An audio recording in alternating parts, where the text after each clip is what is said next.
Welcome again to my fake gaming room. And today's topic will be about, I'm gonna do something a little bit different.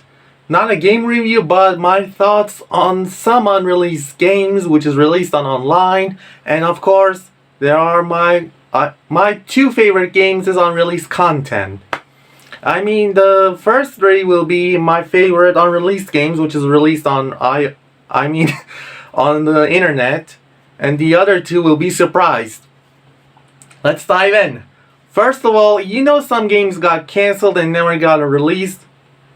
I mean, there are plenty of them, but aren't you getting bummed out like, oh, this game looks amazing, this is gonna be Game of the Year award thing. But then you'll realize that the game got canceled. Then you were like, well, son of a prick. I was waiting for this game. Something like that will happen to you? Well, it happened to me too. Like Lego 007 game, which is a James Bond game. That game looked fantastic. I don't know why TT Games canceled that one. Maybe ROM will be released one day. Who knows? First of all, there is a Tiny Toons game called Tiny Toons Defenders of the Universe, which is gonna be a PlayStation 2 game. Also gonna be GameCube game too, but this game got canned immediately while it was gonna be close release. And that game looks very interesting. Original cast would return for the voice acting their characters, just like they did in the first PS1 games, which is the worst games of all time, especially the third game. But this game could have saved the Tiny Toons franchise as an only good 3D Tiny Toons game.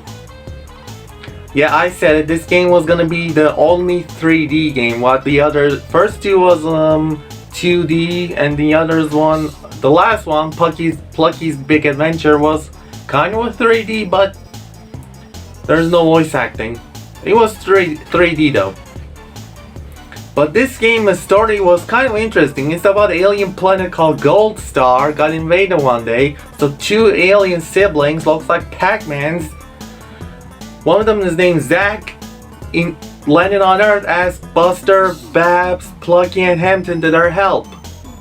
And yeah, that's the game about. The gameplay is basically like a dodgeball game, but when you go further in the game, you get a laser gun, so it's kind of like a laser dodgeball game.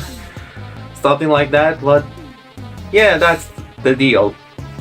And the other game I like to talk about, which is not a big surprise, I'm a huge Superman fan.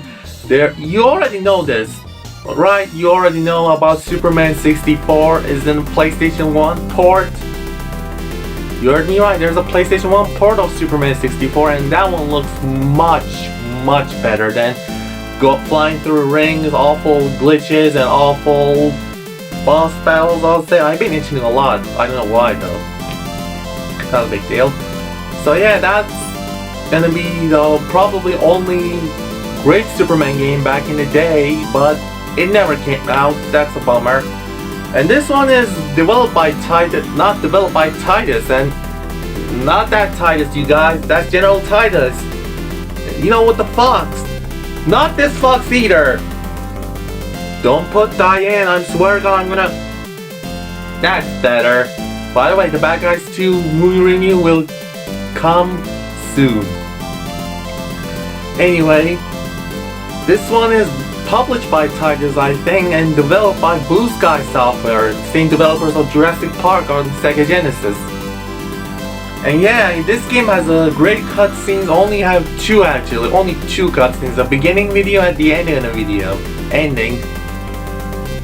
Yeah, I played this game on my PlayStation 1 emulator, and that's totally interesting. Like, much better than Nintendo 64 version. Not gonna lie.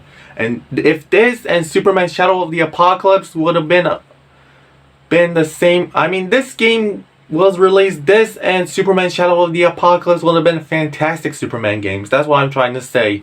Even Countdown of Apocalypse on GBA was kind of okay game, but not my favorite. And Superman Returns games, DS version was good, but the console version is mediocre. GBA version is a simple puzzle game, but as the game goes on, it gets harder. Even for a Superman puzzle game, like, come on.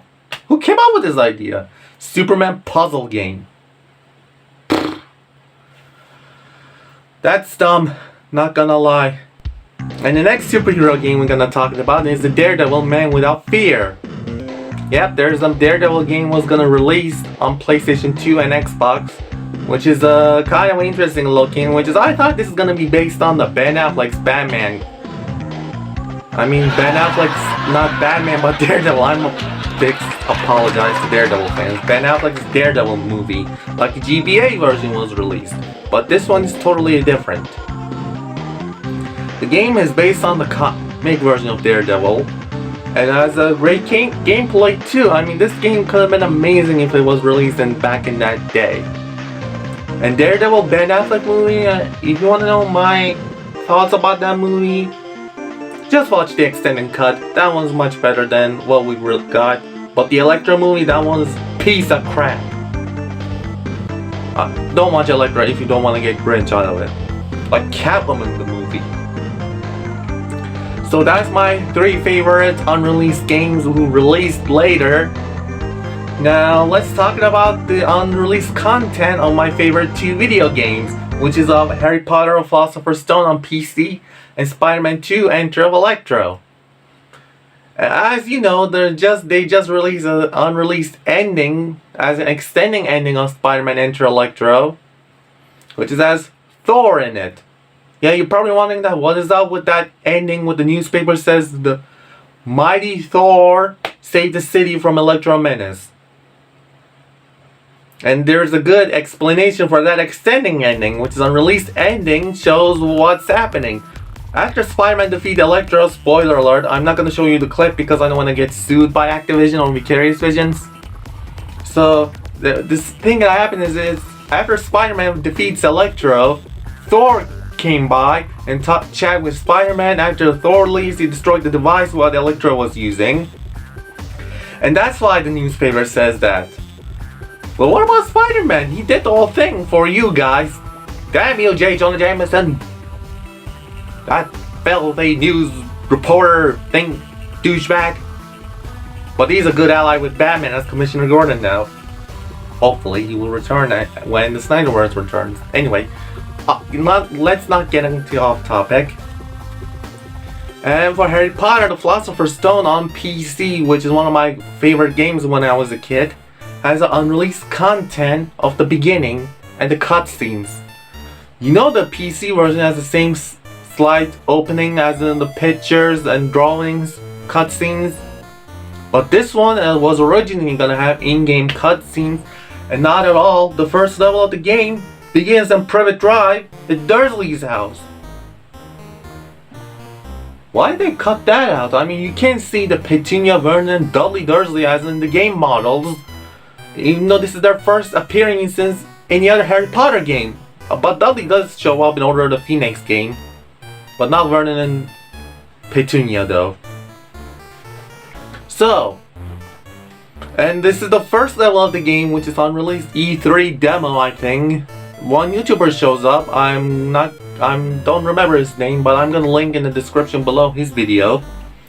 And the thing is, the first level of the game, actual first level, instead of beginning of Hogwarts, it begins on Dursley's house when you have to find Dudley's presents. And fun fact, this level plan actually used again the Lego Harry Potter years 1 to 4 as in handheld versions, PSP, DS, and the mobile game versions.